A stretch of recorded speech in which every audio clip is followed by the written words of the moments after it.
Students Fleming के left hand rule के बारे में एक्सप्लेन करने वाला हूँ आपको। तो सबसे पहले आपको अपने जो लेफ्ट हैंड है उसकी 3 फिंगर्स को इस तरीके से अलाइन करना है कि वो तीनों म्यूचुअली परपेंडिकुलर हो जाएं। म्यूचुअली परपेंडिकुलर होने का क्या मतलब है, ये जो मेरा थंब है और ये जो मेरी इंडेक्स फिंगर है, इन दोनों के बीच में आप एंगल देखो, इट इज़ 90 डिग्री, दोनों 90 पे हैं। अब ये जो मेरी इंडेक्स फिंगर है और ये जो मिडिल फिंगर है, इन दोनों के बीच का एंगल देखो, ये भी 90 है। Clear.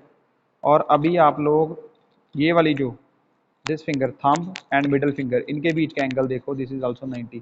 So 3 fingers are mutually perpendicular to each other. Fleming का लेफ्ट हैंड रूल ये कहता है कि अगर किसी करंट कैरिंग कंडक्टर को, ये जो कंडक्टर जिसने करंट कैरी किया हुआ है, अगर मैं इसे मैग्नेटिक फील्ड में रखूंगा, this is north pole, this is south pole, अगर इसमें मैग्नेटिक फील्ड में रखूंगा कंडक्टर को, तो it will experience a force जिसकी डायरेक्शन हम फ्लेमिंग के लेफ्ट हैंड रूल से पता कर सकते हैं। तो यहाँ पर क्या है, सबसे पहले आपका जो इंडेक्स फिंगर है it will represent magnetic field, इसलिए मैंने इसके ऊपर बी लिखा है। ये जो मेरी फिंगर है middle finger, it will represent current, इसको मैंने आई लिखा है। एंड जो मेरा थंब है इट विल इंडिकेट फोर्स, तो इसको मैंने एफ लिखा है। अभी इस कंडक्टर ए वाला जो केस है, यहाँ पर ये बैटरी कनेक्शन दीजिए, करंट नीचे से ऊपर की तरफ जा रहा है कंडक्टर में, सो करंट की डायरेक्शन ऊपर रहेगी, मतलब मुझे ये वाली जो फिंगर है इसको ऊपर की तरफ पॉइंट आउट करके रखना है, दिस फिंगर, मिडल फिंगर को। और ये जो मेरा इंडेक्स फिंगर है ये नॉर्थ टू साउथ, मतलब लेफ्ट टू राइट जाएगा ये वाला। क्लियर। तो अभी अलाइन करके देखते हैं, देखिए क्या मेरी जो इंडेक्स फिंगर है ये नॉर्थ टू साउथ इशारा कर रही है। यस, ये नॉर्थ टू साउथ जो है यहाँ पर पॉइंट आउट कर रही है, तो लेफ्ट से राइट की तरफ इशारा कर रही है, मेरी ये मैग्नेटिक फील्ड की डायरेक्शन बता रही है। अब ये वाली जो फिंगर है ये करंट की तरफ इशारा करने की, अगर इसे करंट की तरफ इशारा करवाना है तो मुझे अपने हाथ को ऐसे रखना पड़ेगा, I have to tilt my hand like this. So magnetic field उस डायरेक्शन में इशारा कर रही है, करंट ऊपर की तरफ जा रहा है। अब देखो, दिस इज मैग्नेटिक फील्ड, ये मैग्नेटिक फील्ड है आपकी, दिस फिंगर इंडेक्स फिंगर, और जो मिडल फिंगर है वो करंट की तरफ इशारा कर रही है, और जो थंब है वो बोर्ड के अंदर की तरफ जा रहा है, it is entering into the board. तो इट मीन्स ये जो कंडक्टर है इसके ऊपर फोर्स कौन सी डायरेक्शन में लगने वाली है, ये बोर्ड के अंदर की तरफ प्रेस होने वाला है, it is going to enter into the board.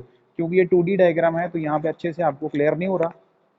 अगर हमारे पास एक मैग्नेट यहाँ पर हो, एक मैग्नेट यहाँ पर और यहाँ पे कंडक्टर रखा हो, तो वो कंडक्टर पीछे की तरफ मूव करेगा, कहने का मतलब है it will start moving in the backward direction, तो पीछे की तरफ जाएगा।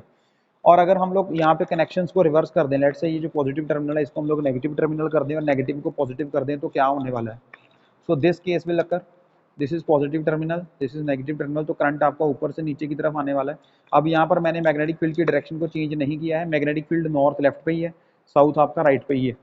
तो इस केस में फ्लेमिंग का लेफ्ट हैंड रूल फिर से अप्लाई करेंगे, इसमें करंट नीचे की तरफ जा रहा है तो हमें ये वाली फिंगर को नीचे रखना है। ओके, तो मेरी जो इंडेक्स फिंगर है वो रिप्रेजेंट कर रही है मैग्नेटिक फील्ड, ये नॉर्थ पोल है, ये साउथ है, तो magnetic field north to south है, तो मेरी इंडेक्स फिंगर मैग्नेटिक फील्ड को रिप्रेजेंट कर रही है। करंट देखो ऊपर से नीचे आ रहा है, तो मैं इस फिंगर को ऐसे अलाइन करूँगा, तो दिस इज करंट जो है वो नीचे की तरफ है, दिस वन। ओके, तो अभी ये देखो क्या इशारा हो रहा है कि ये north to south magnetic field इधर है, करंट आपका ऊपर से नीचे चल रहा है, दिस फिंगर, और जो थंब है वो इंडिकेट कर रहा है कि फोन की तरफ या आपकी तरफ, बाहर की तरफ, इस बोर्ड से बाहर की तरफ जो है ये कंडक्टर के ऊपर फोर्स लगने वाली है। So conductor is going to move out of the board. So this is how you can use Fleming's left hand rule to find out direction of force acting on a current carrying conductor placed in a magnetic field. I hope आपको clear हो गया होगा. Thank you very much. If you still are having doubts, you can ask me free to ask. Thanks.